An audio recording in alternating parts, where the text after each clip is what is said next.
The first time my marriage ended, I watched it happen and couldn't stop it.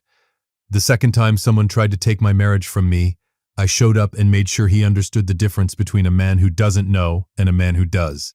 That's the whole story in 2 sentences. But you didn't come here for 2 sentences. So let me take you back to the beginning. All the way back. Because this story only makes sense if you understand who Wesley Cash is before everything that happened in September 2024. My name is Wesley Cash. I'm a civil engineer based in Springfield, Missouri, 38 years old. And I have been through the kind of marital betrayal that restructures your psychology the way a bad storm restructures a coastline. Permanently, and not always in ways you can see from the surface. The first time I was married, I was 26. Her name was Tracy. We'd been together since junior year at Missouri State University, married the year after graduation, and I thought, with the complete and total confidence of a 26-year-old who doesn't know what he doesn't know, that we were solid. That we were the kind of couple people pointed to and said, those two figured it out early. We lasted 3 years. Tracy left me for a man named Russell Chambers. Russell was 41, owned 3 auto dealerships across southwest Missouri, drove a different car every week, and had the kind of easy financial confidence that fills a room before the man walks into it. He wasn't cruel. He wasn't a villain in a film. He was simply richer than me. Substantially, visibly, in ways that mattered to Tracy in ways she hadn't fully told me they mattered. She didn't even apologize. That was the part that left a mark. She sat across from me at our kitchen table in our apartment on National Avenue in Springfield, and she said, "Wesley, I love you. I just need more than this. More than this. More than me. More than a 29-year-old civil engineer with a good mind and a small apartment and a future that hadn't happened yet." I signed the divorce papers in 2013. I was 29 years old, and I made a decision sitting in my truck outside Nora Jones's law office.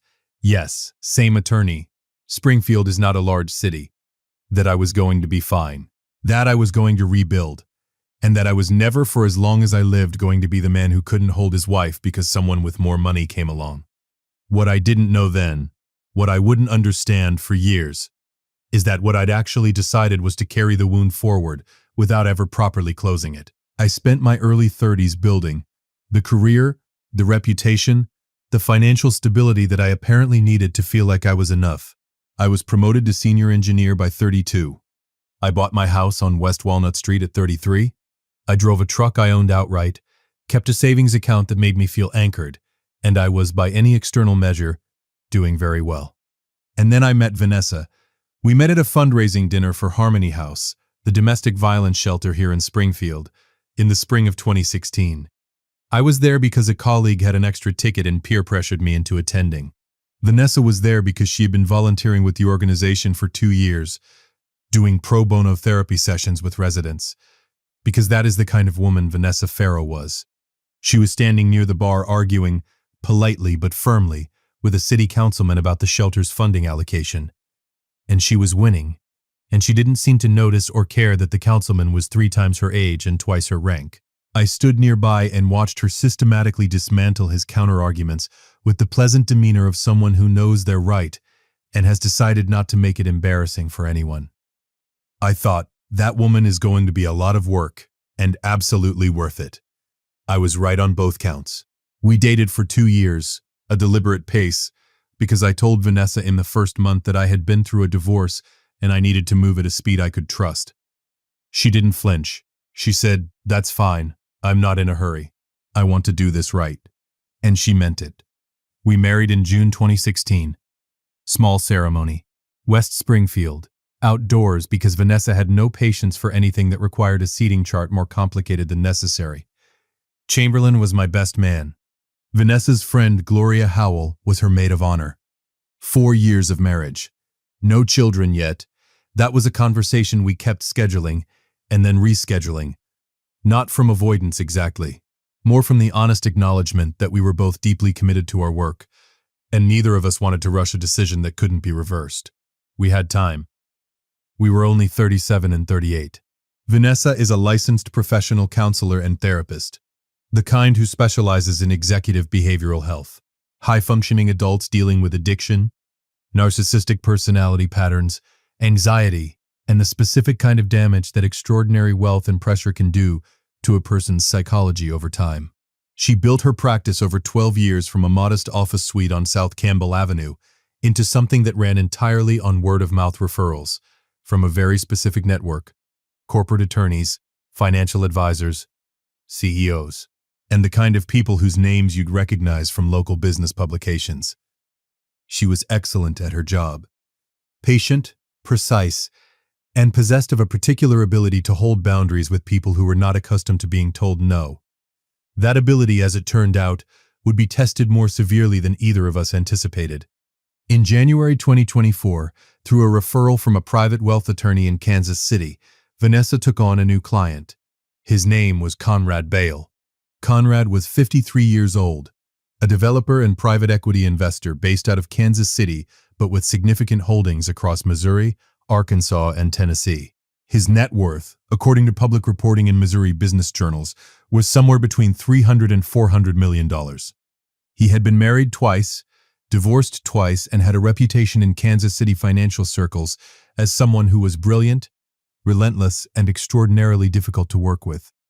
He had been referred to Vanessa because he had an alcohol dependency he was trying to manage privately, without the exposure of a celebrity rehab program or anything that might surface in business press, and because he had been described by the referring attorney as having, quote, significant blind spots around how he affects the people around him. That was the attorney's polished way of saying Conrad Bale was a narcissist, a clinical one, functioning at a high level, as narcissist nonetheless, a man for whom other people existed primarily as instruments of his own needs, and who had spent 53 years being wealthy enough that no one had ever meaningfully pushed back. Vanessa had worked with this profile before. She knew the territory. She set up their sessions on a bi-weekly schedule, conducted via secure video call from her office on South Campbell Avenue. I knew she had taken on a new client. She mentioned it in passing over dinner one evening in late January, the way she often did. No name, no details. Vanessa was meticulous about client confidentiality. She simply said she'd taken on someone new who was a handful but interesting work. I didn't think anything of it. I should tell you what our life looked like in early 2024, so you understand what was at stake. Because it was a good life. A genuinely good one in the specific unflashy way that only becomes visible when you're about to lose it. We had our routines. Saturday morning coffee on the porch swing. Mine had 2 sugars, and hers was black, and I had never once gotten that wrong. Sunday grocery runs to Hy-Vee on South Campbell. Dinner at Flame Steakhouse on Glenstone Avenue 4, maybe 5 times a year. Always for something worth celebrating. Weeknight evenings where we sat in the living room and half-watched television and fully talked, the kind of conversation that doesn't have a point, but holds a marriage together anyway. We had Eden, our beagle mix, who slept at the foot of the bed and took her role as household emotional barometer very seriously. And we had the quiet, established trust of 2 people who had chosen each other carefully and then kept choosing each other daily, which is the only way trust actually works. I didn't know yet that someone had decided to put that trust under a stress load it was never designed to bear. The first sign that something was off came in March 2024. Vanessa came home from her office one Thursday evening quieter than usual. Not upset. Vanessa didn't do upset outwardly. She processed internally, but something had shifted in the particular quality of her silence. I know her silence is the way a musician knows the difference between a rest and a pause. This one had weight in it. Long day? I asked. Had a session that went sideways, she said. She set her bag down, poured herself a glass of water, and stood at the kitchen sink for a moment looking out at the backyard. I didn't press. With Vanessa's work, pressing was rarely the right move. But later that evening, when I thought she was asleep, I was still awake on my side of the bed, and I heard her exhale. Long, slow, controlled. The exhale of a woman managing something. I didn't know it then, but the thing she was managing had a name, and it was going to put everything we'd built in the crosshairs. Welcome back to Sweet Family Revenge. Grab your snacks, get comfortable, and remember, the people in these stories had every chance to behave themselves. They just chose wrong. Drop a comment and be sure to subscribe. You're going to love it here.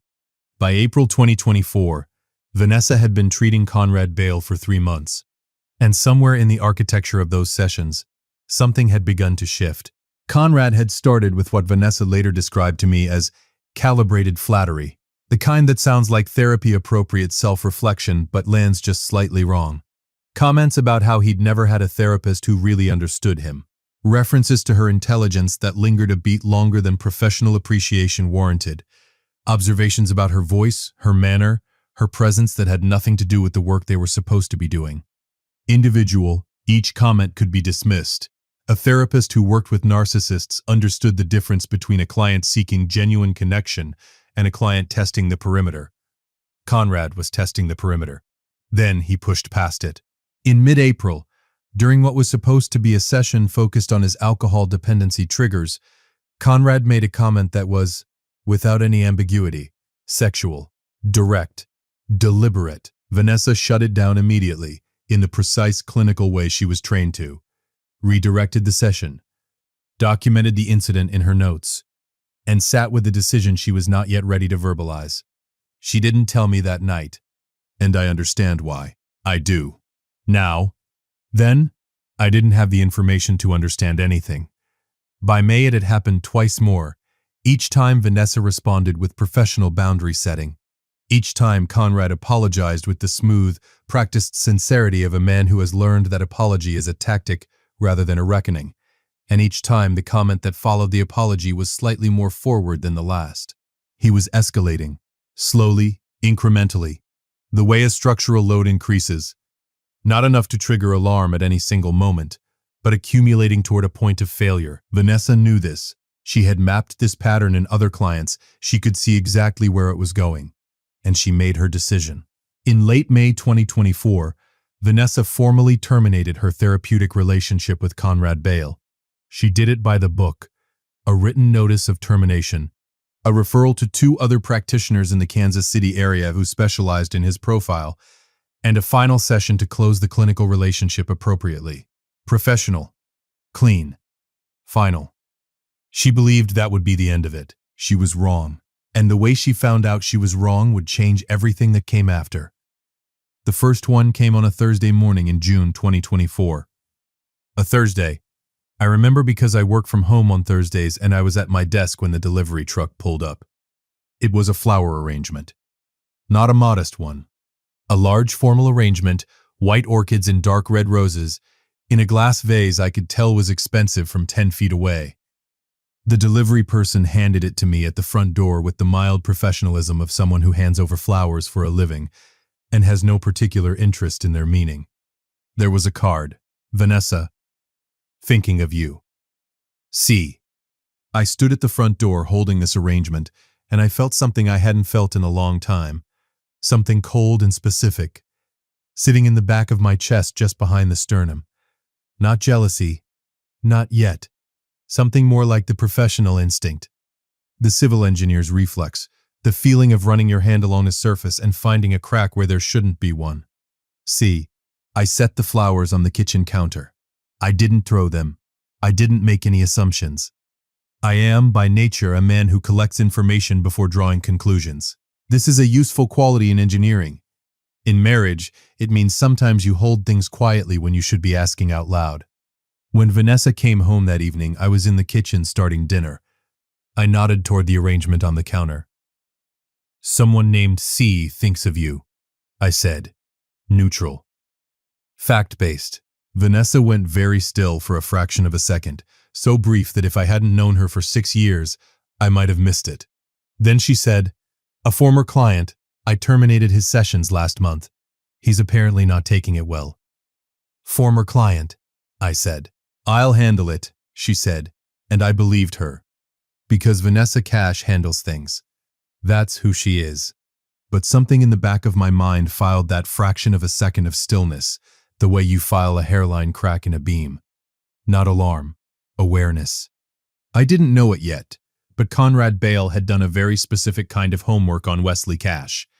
And the gifts were only the opening move. The second delivery came 2 weeks later. A gift basket, high-end, the kind assembled by a professional service, gourmet items, a bottle of champagne, a small envelope that I did not open because it was addressed to Vanessa. She opened it privately. She didn't tell me what it said. I noticed. I filed it. I said nothing. The third delivery was the one that cracked something open in me. It arrived on a Saturday morning in early July. A Saturday when I was home, when Vanessa was home, when we were both visible in the life we shared on West Walnut Street. It was a jewelry box. Small, wrapped in navy paper with a silk ribbon. The delivery note was handwritten, not typed. Handwritten, in a script that was too deliberate to be casual. For everything you deserve. Conrad. I held that note for a moment. Then I set it on the counter next to the jewelry box. And I walked to the back porch. And I stood there, in the July heat. And I breathed. Because there is a difference between a former client who sends flowers once and is confused, and a man who learns your home address and sends a handwritten jewelry delivery on a Saturday morning. And somewhere in the space between those two things, the ghost of Tracy and Russell Chambers had begun to stir. That old wound. The one I thought I'd closed. The one that whispered, "You weren't enough before.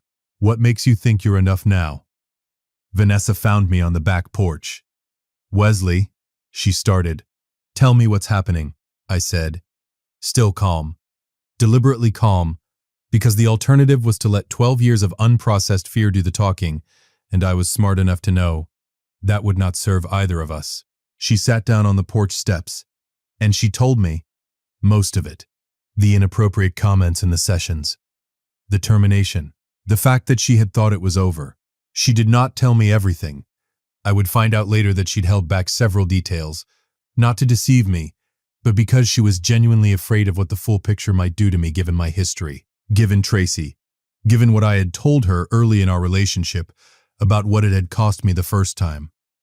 She was protecting me, in a way that backfired, because half-truths, even generous ones, leave gaps that the imagination fills in with the worst possible material. "How wealthy is this man?" I asked. She looked at me steadily. Very, and there it was. The thing I had been trying not to think, the thing that had lived in my chest since 2013 and never fully left. I stood up. I walked back inside.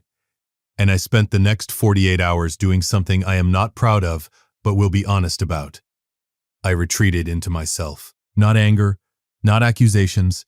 I didn't have enough information for accusations, and I wasn't the kind of man who made them without evidence. But I went quiet in the specific way that Vanessa knew was not good. The way that meant I was carrying something I hadn't handed to anyone yet. She saw it. She didn't push it. And she made a decision of her own. Vanessa's closest friend was a woman named Gloria Howell. They'd been friends since college at Missouri State, the kind of friendship that has survived 15 years of life changes and maintains a specific, reliable chemistry. Gloria ran her own small marketing firm and had the kind of practical intelligence that made her good in a crisis. Vanessa trusted her completely. In early July 2024, Vanessa confided in Gloria. Not everything all at once, but over 2 or 3 conversations across that month, Gloria got the full picture. Conrad Bale. The escalating comments during therapy, the termination, the gifts, the handwritten note.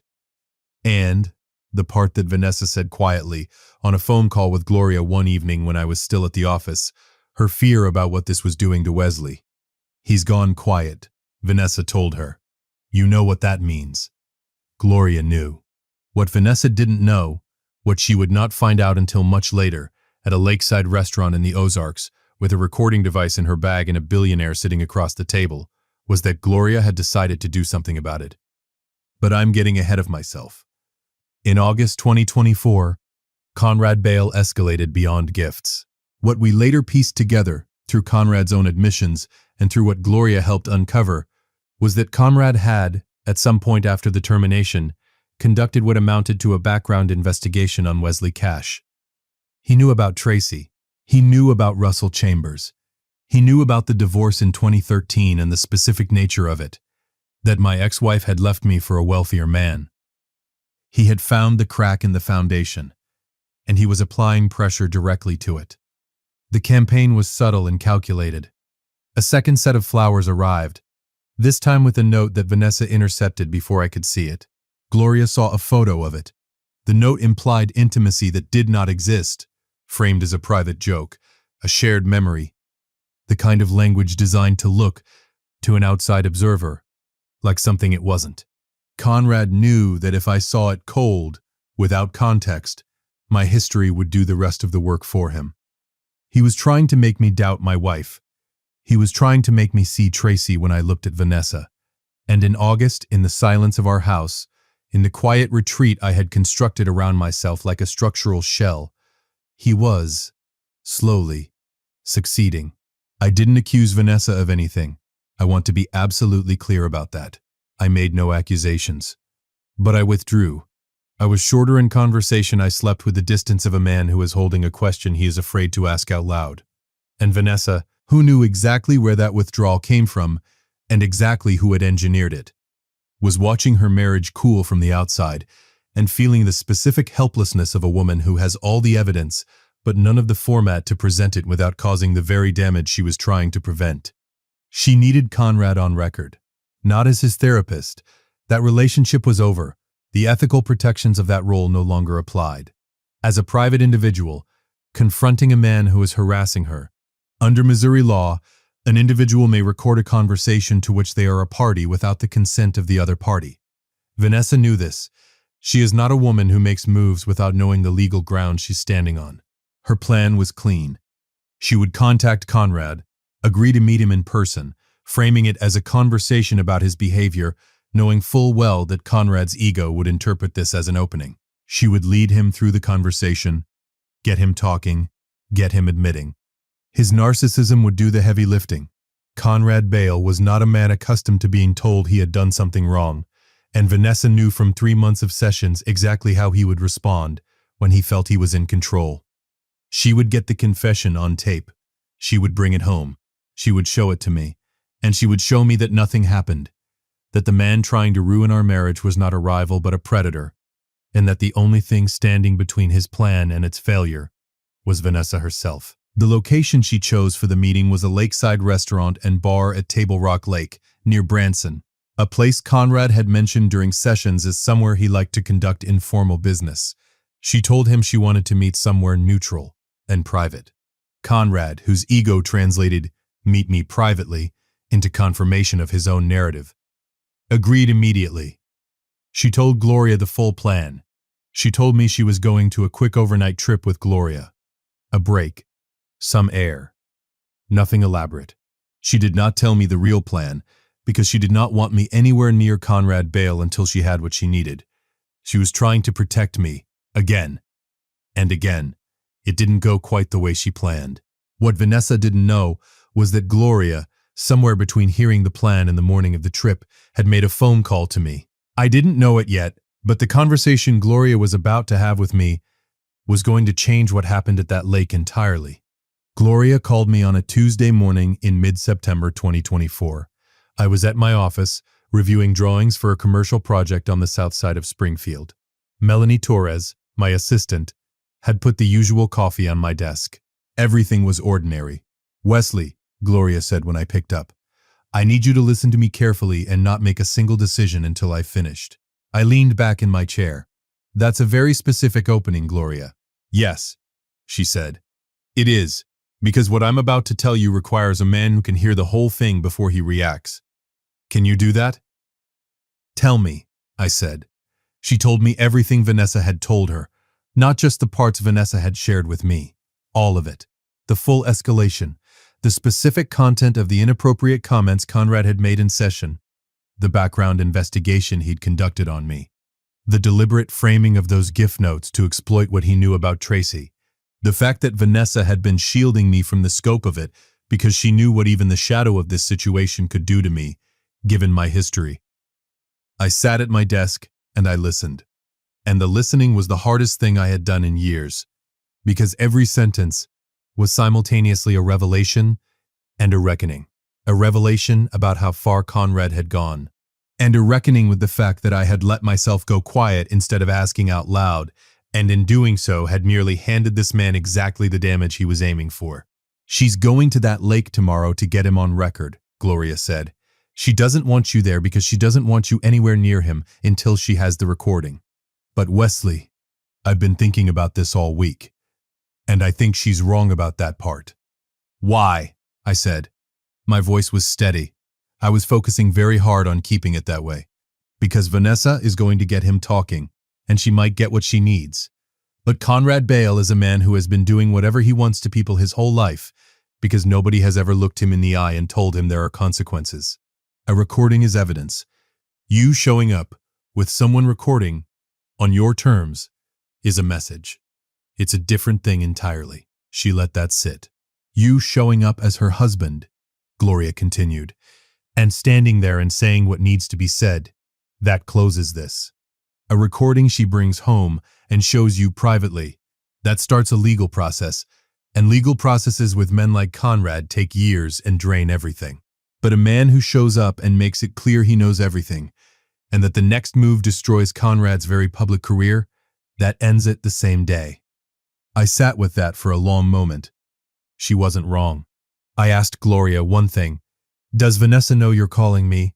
No, Gloria said. And then, but she will. And I believe she'll understand why. I made a decision sitting in my office on a Tuesday in September 2024.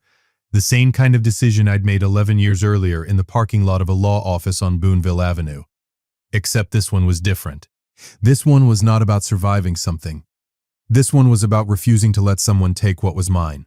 Not because of pride, not because of the ghost of Tracy and Russell Chambers, because Vanessa Cash was my wife. And someone had decided to use my history, my wound, my specific vulnerability, as a weapon. And I was done letting that wound sit unhealed in the dark where people could find it and exploit it. I called an old friend. His name was Derek Price, former college roommate, now a private security consultant in Springfield. I told him what I needed. He said he'd be there. Wednesday, 9/11/2024. I drove to Table Rock Lake. Some things you can't engineer in advance. You can plan the structure, calculate the load, account for the variables. But the moment the work begins, the moment you're actually standing in the space, you have to trust what you know and move. I arrived at Table Rock Lake at 11:40 a.m. on Wednesday, September 11th, 2024. Derek Price was already parked near the restaurant entrance in a charcoal Jeep Grand Cherokee, wearing a plain navy jacket and the expression of a man who has been in many rooms where things were about to happen. He had a small body camera on his lapel. Discreet. Professional. The place Vanessa had chosen was a lakeside restaurant and bar called the Osprey, a well-regarded spot on the Branson area waterfront, the kind of place with a wide outdoor deck built over the water, excellent sightlines, and enough ambient noise that a conversation could feel private without actually being private. I'd looked it up the night before. Conrad apparently had good taste. I'd grant him that. I sat in my truck for a few minutes. The lake was doing what Table Rock Lake does in September, glittering with the particular blue-green clarity of Ozark's reservoir water in early fall, the surrounding ridgelines just beginning to turn at the tips. It was a beautiful place to do an ugly thing, which seemed about right for Conrad Bale. Derek walked over to my window. She's inside, he said. They're at a table on the outdoor deck. She's got her bag on the table, recording device inside. Active. She doesn't know we're here yet. Good, I said. You want to walk through the approach? No, I said. I know what I want to say. Derek nodded once. The nod of a man who respects a clean plan. I got out of the truck. I want to tell you what I felt walking across that parking lot, because I think it matters. I did not feel rage. Rage is for men who have run out of other options. I had not run out of options. I felt something closer to clarity, the specific clarity that comes when every variable has been accounted for, when the design is correct, when all that remains is execution. I felt like a civil engineer walking a site he had already reviewed on paper. I walked through the restaurant, nodded at the hostess. She started to speak and I smiled and said, I'm joining someone on the deck. And I walked through the interior and out through the sliding glass doors to the outdoor terrace. And I saw them. Vanessa was seated across from Conrad Bale at a table near the railing, with the lake behind her and the September sky overhead. She was leaning slightly forward in the way she does when she's focused, elbows on the table, hands folded, her recorder running silently in her open bag. She was professionally composed, but I could see in the set of her shoulders the specific tension of a woman who is doing something that costs her. Conrad was across from her. I'd looked him up before I drove out here. I'm a thorough man. But seeing him in person was a different thing. He was large, well-dressed, expensive in the specific way that men are when they've worn expensive things so long, it stops looking deliberate. Silver hair, broad through the chest, a watch that probably cost more than my truck. He was talking, and he was leaning in, and the quality of his posture, the way he occupied the space, the practiced ease of a man accustomed to having his full attention received as a gift, told me everything I needed to know about what Vanessa had been navigating since January. He was a man who had never been told no by anything that money couldn't eventually persuade. Vanessa saw me first. Her eyes found me across the deck, and she went still in a way that was so fast and so complete that Conrad mid-sentence noticed. He turned, and I walked toward the table. I pulled out the chair beside Vanessa, not across from Conrad, beside my wife, and I sat down. Unhurried, I folded my hands on the table.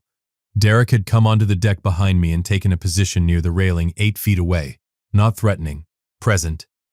Conrad looked at me, then at Vanessa, then back at me. "You must be the husband," he said.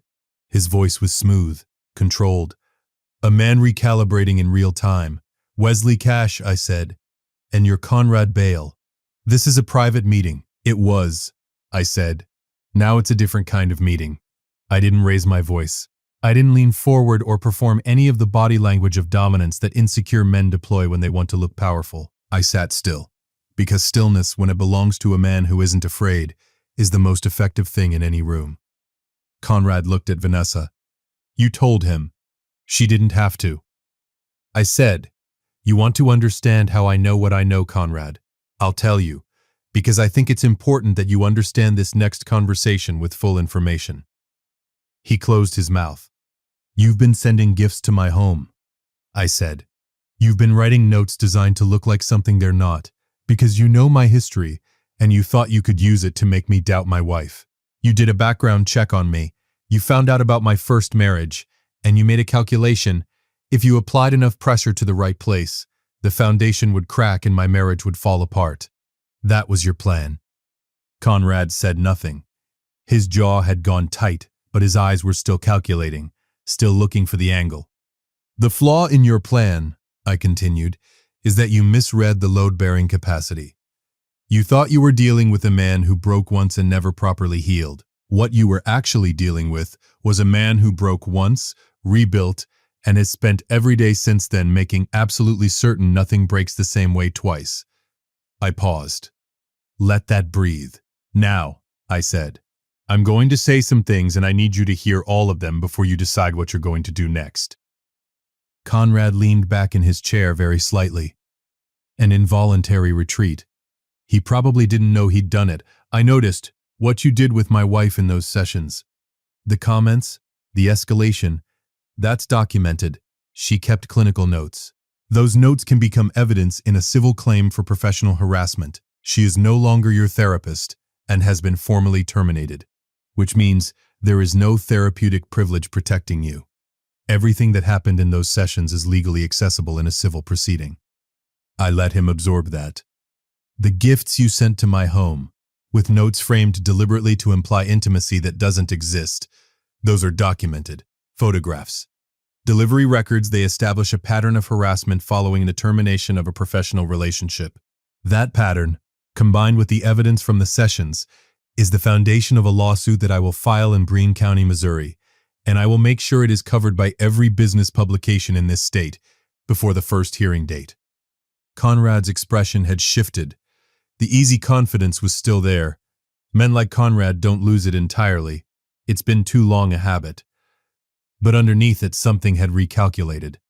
"And the background investigation you conducted on me personally," I added, "specifically to identify and exploit psychological vulnerabilities for the purpose of destabilizing my marriage.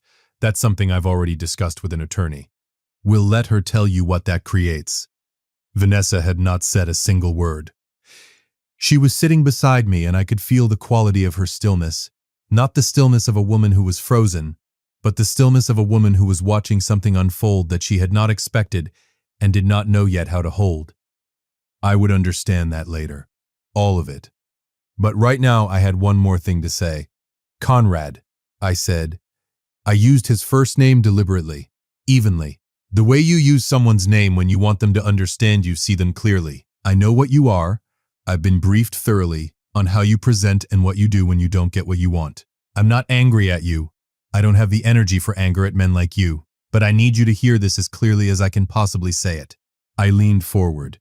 Just slightly. Enough to close the distance. My wife is not available to you. My marriage is not a structure you can dismantle. And if you send one more item to my home, make one more attempt at contact with Vanessa, or use anyone as a proxy to reach either of us, I will spend whatever it takes, for as long as it takes, to make sure every person in your professional and personal life knows exactly what you are. Not because I'm vindictive, because you will have made it necessary. The deck was quiet. The lake moved behind Vanessa's shoulder. A boat passed in the middle distance, slow and far away. Conrad looked at me for a long moment. The calculation was still happening behind his eyes. Men like Conrad always have one more angle they're running. But I watched something change. Not remorse. Conrad Bale did not do remorse. But recognition. The specific recognition of a man who has identified an obstacle he cannot move and has decided, for purely practical reasons, to redirect. He straightened in his chair. He picked up the glass of water on the table and took a slow sip. And then he said, I think we've all said what we came here to say. He stood. He buttoned his jacket. That single, composed gesture of a man who will not let you see him leave in disarray. He looked at Vanessa briefly, then at me. He walked off the deck without another word. Derek watched him go, then looked at me and gave a small nod. Everything had been captured. Clean, clear, full. And then it was just me and Vanessa, at a table on a deck above Table Rock Lake, on a Wednesday morning in September, with the Ozarks around us and the sound of the water below and the September sky doing the beautiful thing it does in early fall out here. Vanessa was looking at me. How? She said. Just that. One word, the way people speak when they have 100 questions, and only the energy for one. Gloria, I said. She closed her eyes for a moment. When she opened them, they were full. Not of tears exactly, but of something close to tears, the kind that live right at the edge of composure in people who work very hard to maintain it. I told her not to. I know, I said. She made the call she thought was right. Honestly, she was right. Vanessa exhaled. Long. Slow. The particular exhale I recognized as the release of something that has been held too long. Wesley, she said. I was so scared. Not of him. I could handle him. I was scared of what this was doing to you. After Tracy. After everything. I didn't know how to bring this to you without watching it reopen something that took you years to heal. I know, I said. I thought if I handled it. I know, Vanessa. I wasn't trying to shut you out. I reached across the table and covered her hands with mine. I know all of it. Gloria told me. And here's what I need you to hear. Are you listening? She nodded. I am not the man I was in 2013. I was then, and he's not in this story anymore. I know who you are, and what you were doing here today before I walked in was protecting our marriage. That's what you were doing. You were fighting for us. She held my hands tightly. I should have come to you sooner, she said quietly. I should have trusted you with the full picture. I was so focused on protecting you from the fear that I didn't realize I was feeding it by going silent. And I went quiet when I should have asked, I said. We both did some version of the wrong thing with the right intention. That's just marriage. That's two people who love each other making imperfect decisions under pressure. She laughed a little, one of those laughs that lives right next to crying and sometimes is both at once. An apple pie would fix this, she said. I didn't bring one this time. I said, we'll stop somewhere on the drive home. We sat on that deck for another hour before we drove back to Springfield. We ordered coffee. We talked, really talked, the way we hadn't fully talked in weeks. She told me everything. The sessions, Conrad's specific comments, the deliberate cruelty of the background investigation, the notes. I listened to all of it. And every time I felt the old fear try to stand up in my chest, the Tracy ghost, the Russell Chambers ghost, I named it. That's the old wound. This is not that situation. This is my wife who fought for our marriage at a lake in the Ozarks while I was still in the dark. That's a different thing.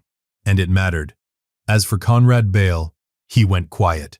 Completely. The gifts stopped the same day. No phone calls, no proxy contacts, no further communication of any kind.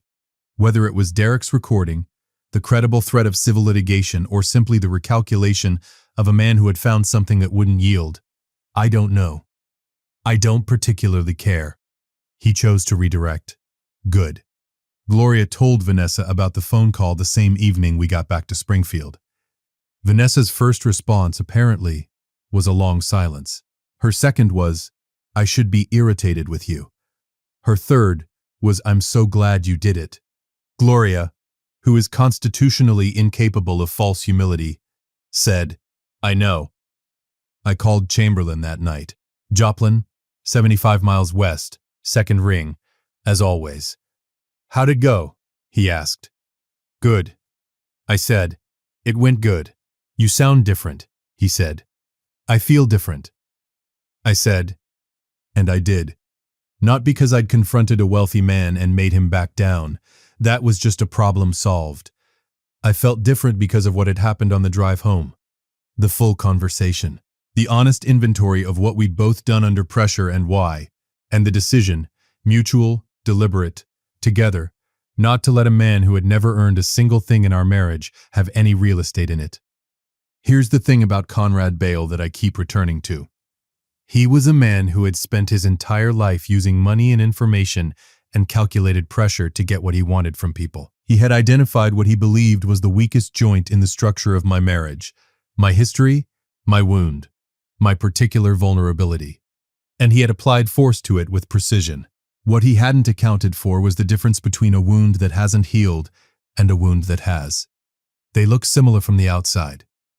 The scar tissue is there either way, but one of them yields under pressure, and one of them is actually stronger than the original material. That's basic civil engineering. Conrad should have done more homework. By October 2024, life on West Walnut Street had returned to its rhythms. Saturday morning coffee, Vanessa's black and mine with 2 sugars, Sunday Hy-Vee runs.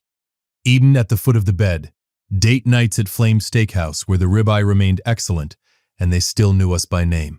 There were new things too. We started seeing a marriage counselor, not because we were in crisis, but because 2 people who almost let silence and assumption cost them everything owed themselves the work. Dr. Angela Parton on East Sunshine Street in Springfield. Practical, direct, good at calling things out without drama. We went twice a month. It was some of the most useful 2 hours in my week. We had the kids' conversation again, properly this time, without the shelf, and we made a decision about it that I'll keep between us. Because not every part of a marriage needs to be told to an audience, even a good one. Vanessa updated her client intake screening process, not because of fear, because of professionalism. She added clearer language around behavioral expectations in the therapeutic relationship, a second session review point for boundary compliance, and a faster escalation protocol for inappropriate conduct. She talked to her professional liability insurer. She talked to the Missouri Division of Professional Registration about options for reporting behavioral incidents. She built a better system. That's Vanessa. She doesn't survive things. She systematizes them. As for Wesley Cash, I repainted the guest room. I run 3 mornings a week on the Galloway Creek Greenway Trail. I make ribs on Saturday afternoons because I'm good at it, and the house smells like something worth coming home to. And I keep the porch swing in good condition. I refinished it last spring. Dark walnut stain, 2 coats. Vanessa says it looks better than it ever has. I think she's right. Some structures, when you maintain them properly, don't just hold. They improve. If you liked this story, join our community by hitting that like button and subscribing for more family-centered accounts like this.